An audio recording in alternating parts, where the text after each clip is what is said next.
ये अभय मुद्रा है।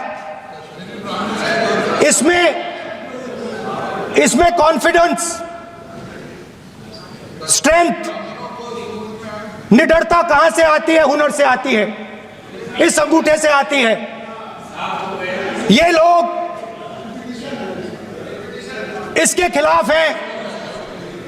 जैसे द्रोणाचार्य जी ने एकलव्य का अंगूठा काटा, वैसे ही आप पूरे देश का अंगूठा काटने में लगे हुए हो।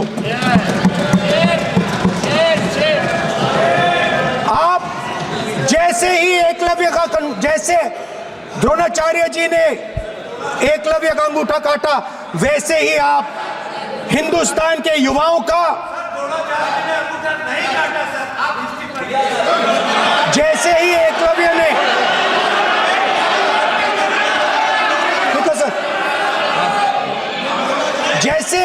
जैसे एकलव्य का अंगूठा काटा गया, वैसे ही आप हिंदुस्तान के युवाओं का, सबका अंगूठा काटते हो। जब आप अदानी जी को धारावी देते हो, तो आप धारावी के जो एंटरप्रेन्योर्स हैं, जो स्मॉल एंड मीडियम बिजनेसेस हैं, उनका आप अंगूठा काटते हो। जब आप हिंदुस्तान के पोर्ट्स, एयरपोर्ट्स, डिफेंस इंडस्ट्री, ये सब जब आप अदानी को देते हो,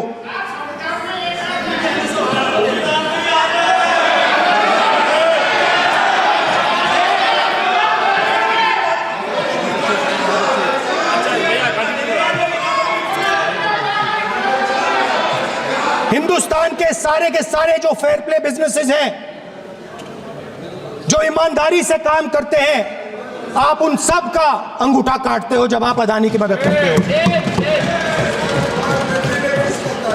कॉन्स्टिट्यूशन में लैटरल एंट्री कर आप हिंदुस्तान के युवाओं का, पिछड़ों का, गरीबों का अंगूठा काटते हो।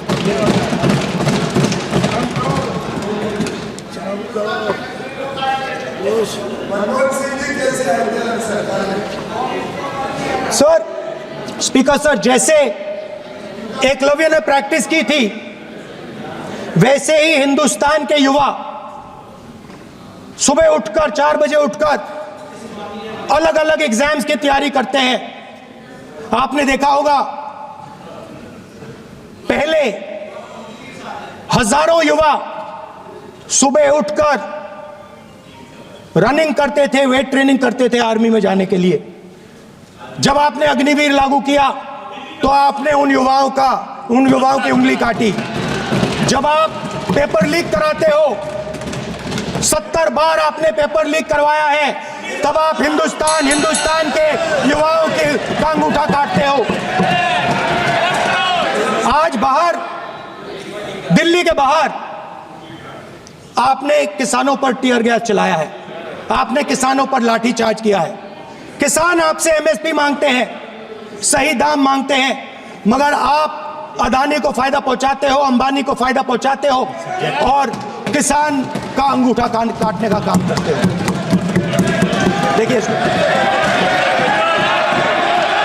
हम कहते हैं अभय मुद्रा, हम कहते हैं डरो मत, आप कहते हो हम आपका अंगूठा काट देंगे। ये फर्क है। एक तरफ अंगूठा कटवाने की बहुत बात कही गई, वैसे इतने अंगूठे कटे हैं पिछले 60-70 सालों में कि उन एकलव्यों से पूछ लिया जाए तो समझ में आ जाएगा। मगर जो लोग बहुत ज्ञान बघाड़ते हैं, मैं उनसे पूछना चाहता हूं, किसी ने महाभारत में पढ़ा है क्या? कि मैकाले का ही थॉट पढ़े आ रहे हैं। मैं किसी के प्रति अपमान नहीं करना चाहता, 100 में 99 लोगों को यह नहीं पता कि वो किस चैप्टर में है।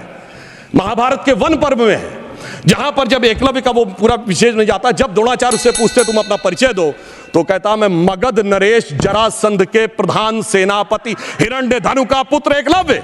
He was the chief of the armed forces. माननीय सदस्यगण, आप ऐसे कहते हैं जैसे माननीय सदस्यगण, जो बचे हुए माननीय सदस्य बोलने वाले हैं, उनको कल अवसर मिल सकेगा।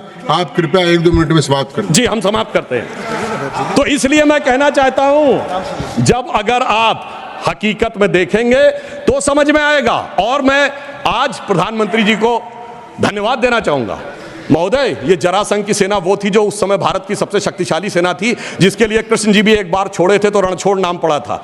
अगर ट्राइबल उसका चीफ था, ये भी तो पूरी बात बताओ। और आज 5000 साल के बाद जब महामहिम राष्ट्रपति ट्राइबल समाज से हैं, तो पहली बार तीनों सेनाओं का सर्वोच्च अध्यक्ष एक बार पुनः ट्राइबल हुआ है, तो मुझे लगता है भारत की परंपरा को सही ढंग से समझने का एक अवसर मिला है। इसलिए मैं कहना चाहता हूं सभापति महोदय, बस एक दो लाइन में समाप्त करता हूं। अगर महाभारत ही पढ़ना है तो महर्षि वेदव्यास की दृष्टि से पढ़ो, विदुर की दृष्टि से पढ़ो, शकुनी की दृष्टि से पढ़ोगे, भाइयों को लड़ाने वाले शकुनी की दृष्टि से, तो यही नजर आएगा। मगर क्या बताएं सभापति महोदय, ये भाइयों में लड़ाने वाले शकुनी, भाइयों में लड़ाने वाले मंथरा की मनोवृत्ति इतनी व्याप्त हो गई है देश में कि आज इस देश को, और मैं एक पॉइंट और कहना चाहता हूं सर, कमिटेड जुडिशरी की तो बहुत बात की गई, पर इस देश में एक ऐसा उदाहरण भी हुआ है जब एक जज कांग्रेस का नेता रहने के बाद जज हो गया। सर 1962 से 68 तक जस्टिस बेहरुल इस्लाम राज्यसभा में कांग्रेस के सदस्य रहे, फिर 68 से 72 तक दोबारा सदस्य रहे।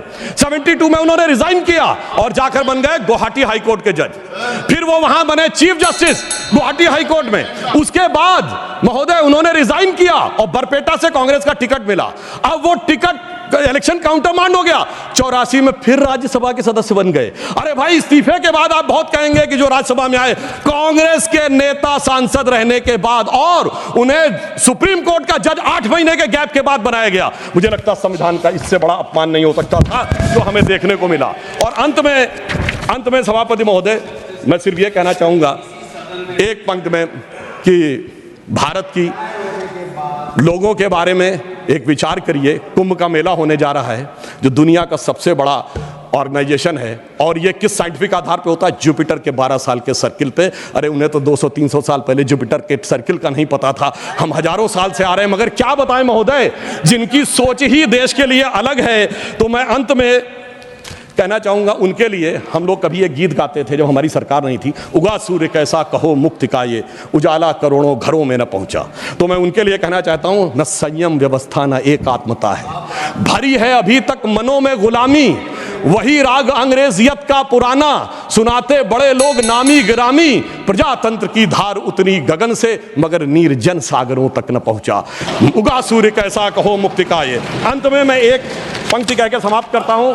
सर, इन्होंने जितना भी विभाजन क्रिएट करने का प्रयास करें, पर हम उस सिद्धांत को मानते हैं कि जाति, वर्ग और प्रांत भेद के भ्रम को दूर भगाता है, सबके मन का भाव एक है, सबकी भारत माता है, अनेकता में ऐक्य मंत्र को जन जन फिर अपनाता है, देखो प्यारा देश हमारा आगे बढ़ता जाता है। धन्यवाद।